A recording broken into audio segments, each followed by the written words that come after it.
Good morning students, myself Sachin Rana, PhD Mathematics and this video is brought to you by Indian Senior Secondary School Kalayat। तो आज हम 12th class में जो chapter है हमारा relation and function इसको continue करेंगे। और जो पिछली एक्सरसाइज मतलब जो हमने पिछली वीडियो बनाई थी उसमें एक्सरसाइज 1.1 के हमने 3 क्वेश्चन कर लिए थे। तो हम इससे पहले कि आगे 4th क्वेश्चन की तरफ बढ़ें तो एक मोस्ट इम्पोर्टेंट जो टॉपिक है बेटा वो मैं करवा देता हूँ। वो है आपका नंबर ऑफ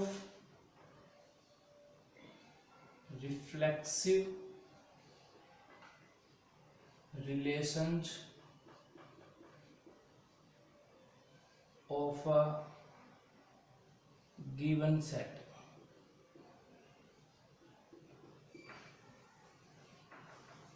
अब इसका मतलब समझिए, आपको कोई एक सेट दे रखा है, ठीक है। मान लीजिए एक सेट है ए और उसमें एलिमेंट हैं 1 2 3, ठीक है। अब आपसे अगर ये पूछा जाए कि इस सेट के ऑब्वियसली जो रिलेशन बनेगा ए टू ए बनेगा, तो जो हमारे ऑल पॉसिबल रिलेशंस हुए वो कितने होंगे? ऑल पॉसिबल रिलेशंस एक्चुअली होंगे किसमें से, जितने भी पॉसिबल रिलेशन होंगे वो क्या होंगे? एक्चुअली सबसेट होंगे किसके? ए क्रॉस ए के। सिंपल सी बात है, जो रिलेशन होगा वो हमारा क्या होगा? सबसेट ही तो होगा किसका? ए क्रॉस ए का। तो जो ए क्रॉस ए में जितने भी एलिमेंट आएंगे, ठीक है, वो सारे के सारे हमारे क्या बताएंगे? कोई ना कोई रिलेशन बनाएंगे। तो जो टोटल रिलेशन बने हमारे, टोटल रिलेशन वो तो हो गए 2 की पावर, देखिए जैसे कि हमने पहले भी किया था, a इंटू ए मतलब a में 3 एलिमेंट है तो 3 इंटू 3 तो कितना आ गया? 9, मतलब 2 की पावर 9 हमारे टोटल रिलेशन बने, ठीक है। ये हम अच्छे से कर चुके हैं, रिलेशन की जो फर्स्ट वीडियो है वो आप देख सकते हैं। अब क्वेश्चन ये है कि जो ये हमारे टोटल रिलेशन बनेंगे इसमें रिफ्लेक्सिव भी होंगे, कुछ सिमेट्रिक भी हो सकते हैं, ट्रांजिटिव भी हो सकते हैं। Now my question is that how many reflexive relations are there. इनमें से टोटल कितने रिलेशन ऐसे हैं जो रिफ्लेक्सिव है?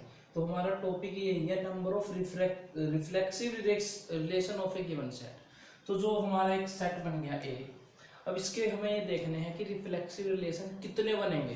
तो सबसे पहले ये देखते हैं कि रिफ्लेक्सिव की क्या कंडीशन होती है, ठीक है। पहले हम देखेंगे कि रिफ्लेक्सिव की कंडीशन क्या होती है और उसके बाद हम इसको ट्राई करेंगे। तो रिफ्लेक्सिव में आपको पता है क्या होता है कि ए का रिलेशन किससे होना चाहिए? ए से, तो तभी तो रिफ्लेक्सिव होगा। हर एक एलिमेंट का खुद से रिलेशन होना चाहिए, ठीक है। तो सबसे पहले मैं ये देखता हूं कि जो ये ए क्रॉस ए बना एक्चुअली में ये क्या बना? 1 का 1 से होगा, फिर 1 का 2 से रिलेशन होगा, 1 का 3 से होगा, ठीक है। उसके बाद फिर 2 वाले शुरू हो जाएंगे, 2 का 1 से, 2 का 2 से, 2 का 3 से, फिर 3 का 1 से, 3 का 3 से, सॉरी 3 का 2 से और 3 का 3 से। अब आप देखिए, इसको ऐसे लिख लेते हैं बड़ी ब्रैकेट में। ये बेटा टोटल आपके 9 एलिमेंट्स हो गए ए क्रॉस ए में, ठीक है। अब देखते हैं कि रिफ्लेक्सिव का क्या मतलब है। रिफ्लेक्सिव के लिए देखो एक चीज तो कंडीशन आप याद रखेंगे, आपको पता ही होगा कि ये जो चीज है दैट इज कंपल्सरी। रिफ्लेक्सिव के लिए ये चीज तो कंपल्सरी है, ये तो होनी ही होनी चाहिए। अगर ये नहीं हुई तो इसका मतलब हमारा जो रिलेशन है वो रिफ्लेक्सिव नहीं होगा, ठीक है। ये चीज तो कंफर्म हो गई। अब अगर मैं एक रिलेशन बनाऊं कि कितने बन सकते हैं रिफ्लेक्सिव, तो एक तो रिलेशन हो गया मेरा R1 रिलेशन, जिसमें मैं लिखूंगा 1 1 2 2 और 3 3। हमें ये पता करना है कि टोटल कितने रिलेशन बनेंगे जो रिफ्लेक्सिव होंगे। तो एक तो ये बन गया 1 1 2 2 3 3, ठीक है। अब उसके बाद ये भी तो आ सकते हैं, 1 2 भी आ सकता है, 1 3 भी आ सकता है, 2 3 भी आ सकते हैं, ये तीनों भी आ सकते हैं। तो टोटल हमारे पास कितने हैं जो एलिमेंट्स आ सकते हैं? 1 2 3 4 5 6। इसका मतलब 6 एलिमेंट हमारे पास अभी बाकी हैं, जिसमें से इनको डबलेट बोलते हैं। तो क्या बोलते हैं? डबलेट्स। तो डबलेट्स तो आ चुके हैं, 3 डबलेट्स थे, 6 एलिमेंट प्लस 3 डबलेट्स, ये 3 डबलेट्स थे। तो जो ये डबलेट्स हैं ये तो हमारे ऑलरेडी आ चुके हैं बेटा, ये तो कंपलसरी है और ये ऑप्शनल है। 6 एलिमेंट आ भी सकते हैं, नहीं भी आ सकते, ठीक है। अब मैं इसमें 1 2 लिखूं या ना लिखूं वो मेरी मर्जी है। अगर मैंने इसमें 1 2 को ऐड कर भी दिया R2 में 1 1 2 2 3 3, अगर मैंने 1 2 लिख भी दिया तो ये भी क्या है? रिफ्लेक्सिव है। अगर मैं इसको नहीं भी लिखता तब भी क्या होता है? ये रिफ्लेक्सिव ही होता। ऐसे ही 1 3 अगर मैं लिखूं तो भी रिफ्लेक्सिव है, ना लिखूं तो भी रिफ्लेक्सिव है। मतलब ये जो 6 एलिमेंट्स हुए हमारे, दीज आर ऑप्शनल, ये हमारे क्या होंगे? ऑप्शनल होंगे, ठीक है। अब हमें बताना है कि नंबर ऑफ रिलेशंस कितने बन सकते हैं reflexive. So number of reflexive relations, देखिए हम पॉसिबिलिटी बताएंगे कि कितने बन सकते हैं, मतलब हम मैक्सिमम बताएंगे कि इतने हो सकते हैं, इतने बनेंगे, ठीक है। अब देखिए, अब देख लेते हैं कि बनेंगे कैसे। तो देखो ये जो मैंने डबलेट बोले हैं, देखो हमारे पास सिर्फ 2 ही टाइप हैं, एक तो डबलेट्स और एक ये 6 एलिमेंट्स, टोटल मिला के 9 हो गए। तो जो हमारे डबलेट्स हैं इनको लिखने का एक ही तरीका है मेरे पास, क्योंकि ये तो लिखने ही लिखने पड़ेंगे। तो एक तो हो गया मेरे पास इनके लिए ओनली 1 वे, सिर्फ एक ही रास्ता है, ठीक है। हमारे पास क्या क्या है? एक्चुअली डबलेट्स हैं प्लस और क्या है साथ में, ये 6 एलिमेंट्स में, तो डबलेट्स हैं और साथ में कितने हुए? 6 एलिमेंट हुए, 3 क्या हो गए? हमारे डबलेट्स हो गए। अब ये तो क्या हो गया? ये तो कंपलसरी हमें लिखना ही लिखना है, तो एक तरीका तो इसका हो गया इनटू, ठीक है। 1 2 को देखिए, अगर मैं इसकी बात करूं 1 2 की, तो 1 2 को लिखूं या ना लिखूं एक ही बात है, मतलब एक ही बात का मतलब है कि लिखूं तब भी ये रिफ्लेक्सिव होगा, नहीं लिखूं तो भी रिफ्लेक्सिव होगा। तो 1 2 की हेल्प से कितने रिलेशन मैं बना सकता हूँ? 2 बना सकता हूँ, 2 रिलेशन हो गए। देखो 1 2, इसमें भी तो हेल्प है इसकी। क्यों है हेल्प? क्योंकि ये नहीं आया, ये इसमें नहीं आया, यही इसकी बहुत बड़ी हेल्प है। कई बार कोई काम अगर 0 हो तो ये ना सोचे कि उसका कोई कंट्रीब्यूशन नहीं हुआ। घड़ी की सुइयां अगर मतलब घड़ी कोई बंद होती है तो दिन में 2 बार तो वो भी सही टाइम बता देती है। तो इसलिए आप अपनी इम्पोर्टेंस को, अगर आपको लग रहा है कि मैं किसी यूज का नहीं हूँ, ये कोटेशन है कि if you think that you are of no use, आपको कोई यूज नहीं है, तो ऐसा ना सोचे, क्योंकि फिर उसको मोटिवेशन के लिए बोला जाता है कि घड़ी की मतलब बंद घड़ी की सुइयां भी 2 बार सही टाइम देती है। तो 1 2 का यूज यहाँ पे भी है। हम बोलेंगे कि 1 2 यहाँ नहीं है तो यूज तो हो गया ना, because it is absent there. यहाँ एबसेंट है, यहाँ प्रेजेंट है, तो 2 ही हो सकते हैं, या तो होगा या नहीं होगा। तो इसके हो गए 2 तरीके, इनटू में इसके भी 2, इनटू इसके भी 2, इनटू में इसके भी 2, फिर ये भी 2 टाइम और ये भी 2 टाइम। तो टोटल कितने हो गया? 2 की पावर 1 2 3 4 5 6, 2 की पावर 6। तो बेटा 2 की पावर 6 रिफ्लेक्सिव रिलेशन बन सकते हैं। 64 रिलेशन ऐसे हैं जो हम बना सकते हैं 3 एलिमेंट्स को लेकर, ठीक है। अब अगर 1 या 2 एलिमेंट होते तो हम बना के भी दिखा देते। 64 बन गए, ठीक है, तो हम एक एग्जांपल ले लेते हैं कि जिसमें हम 2 ही एलिमेंट लेते हैं। ठीक है, उसके बाद फिर मैं एक जनरलाइज्ड बताऊंगा कि मान लीजिए आपको ये पूछे भाई 5 एलिमेंट हैं, ठीक है, तो 5 के लिए क्या बनेंगे। ठीक है, तो हम एक फॉर्मूला, जनरलाइज्ड फॉर्मूला बोलते हैं उसको, वो हम डिराइव करेंगे। तो सबसे पहले now pause the video and note it down.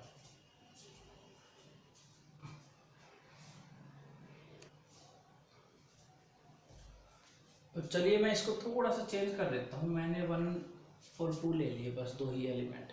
ठीक है, अब इसके मैं रिफ्लेक्सिव बनाना चाहता हूँ, कितने बन सकते हैं। तो देखिए, जब 3 एलिमेंट थे, number of element of A set जब 3 थे, तो जो रिफ्लेक्सिव रिलेशंस बने हमारे 2 की पावर 6 बने। ठीक है, ये हमने इससे पिछले जो आपने नोट किया होगा उसमें हमने बताया था। अब बात करते हैं कि जब 2 एलिमेंट होंगे तो हम रिफ्लेक्सिव रिलेशन कितने बना सकते हैं। तो चलिए बना के देख लेते हैं। देखिए, जब ये 2 एलिमेंट हैं तो A क्रॉस A क्या होगा, 1 1 1 2 2 1 2 2। ठीक है, तो ऑल पॉसिबल रिलेशंस कितने बने, ऑल पॉसिबल रिलेशंस वो बने 2 की पावर 4। ठीक है, मतलब 16 बने पॉसिबल रिलेशन सारे, जिसमें रिफ्लेक्सिव, सिमेट्रिक, ट्रांजिटिव सारे आ गए। ठीक है, अब हमें देखना है कि how many relations are reflexive. तो रिफ्लेक्सिव के लिए देखिए, एक रिलेशन मैं लिख सकता हूं, अगर मैं लिखूं 1 1 और 2 2, ये क्या होगा, रिफ्लेक्सिव होगा, क्योंकि आपको हर एक एलिमेंट लेना है और उसका रिलेशन खुद से ही लेना है। तो एक तो ये हो गया R1। ठीक, अब दूसरा देखते हैं, मैं क्या कर सकता हूं। अब देखो, और भी तो कोई ले सकता हूं एक्स्ट्रा एलिमेंट, तो मैंने ले लिया 1 2। ठीक है, 2 हो गए। अब एक और एलिमेंट ले लेता हूं मैं, सॉरी एक और रिलेशन ले लेता हूं, 2 1 ले लिया सपोज, तो कितने हो गए, 3 हो गए। अब फोर्थ मैं लूंगा 1 1 2 2। अब ये दोनों इकट्ठे ले लो, 1 2 और 2 1, 4 हो गए। ठीक है, इनको छोड़ के कोई बन ही नहीं सकते। तो हमारे पास टोटल कितने रिलेशन बन गए, 4 रिफ्लेक्सिव रिलेशंस। ठीक है, तो ये बन गए हमारे पास 4 रिलेशन जो कि क्या है, रिफ्लेक्सिव। ठीक है, ये तो थोड़े एलिमेंट थे इसलिए हमने ये 4 बना दिए। ज्यादा अगर आपने एक भी ऐड कर दिया तो देखो कितना चेंज आ गया था। ठीक है, 64 बन गए थे डायरेक्ट। तो अगर आप बनाना चाहें, देखो 64 इनफाइनाइट तो है नहीं, बनाना चाहो तो आप इससे भी बना सकते हो। ठीक है, अब ये मैंने आपको प्रैक्टिकली बता दिया कि जो हम पॉसिबिलिटी थी, जो हम इजीली बना सकते थे, 2 का मैंने एग्जांपल ले दिया। आप ट्राई कर सकते हो, 1 का ले लीजिए, 2 ही बनेंगे बस। अब बात करते हैं कि अगर हम जनरलाइज्ड एक्सप्रेशन देखें कि भाई मैं n का निकाल दूं, उसके बाद n की जगह जो भी वैल्यू पुट करूं हमारा जो आंसर है वो आ जाए, तो वो देख लेते हैं एक बार। Now pause the video and note it down.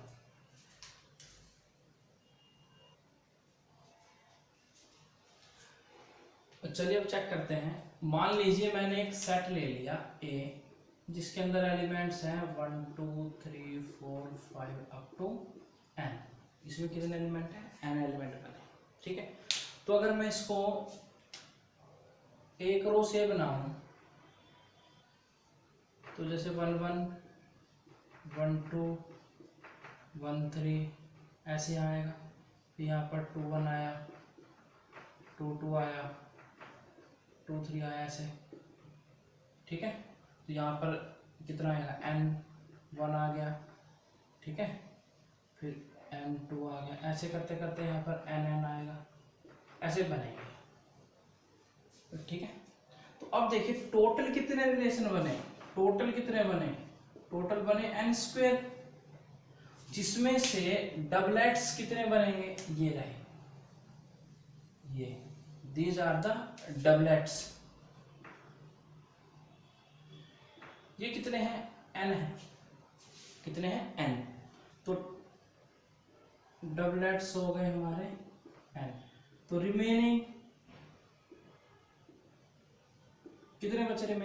Remaining मतलब ये सारे यहाँ बचे हैं जो, ये कितने हैं?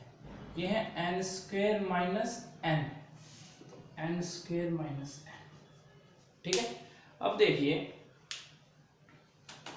जो ये डबलेट्स हैं वो तो एक ही तरीका है उनका, इनका तो एक ही तरीका है, वन वे। ये वैसे ही बन रहा है जैसे मैंने 3 जो ए लिया था, इसमें 3 एलिमेंट थे, बिल्कुल सेम चलवा। अब हमें ये देखना है 1 आ भी सकता है, नहीं भी आ सकता। 1,2 है, ये आ भी सकता है, नहीं भी आ सकता। तो दो तरीके हो गए इसके 2 इंटू इसके भी 2 इंटू इसके भी 2। ऐसे 2 इंटू 2 करते रहेंगे। कितनी बार? n square minus n times, इतनी बार हम इसको मल्टीप्लाई करेंगे। तो अगर हमने मल्टीप्लाई कर लिया तो बेटा टोटल रिफ्लेक्सिव रिलेशंस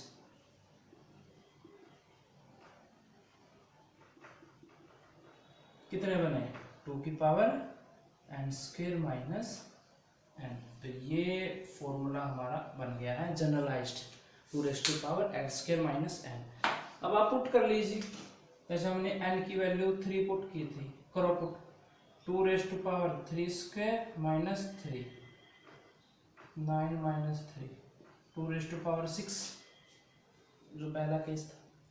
2 पुट कर लीजिए n की जगह, 2 raise to power 2 square minus 2, 4 minus 2, 2 की पावर 2, 4 जो अभी इससे पहले किया था। ठीक है, तो ऐसे आपको बनाना है इसमें।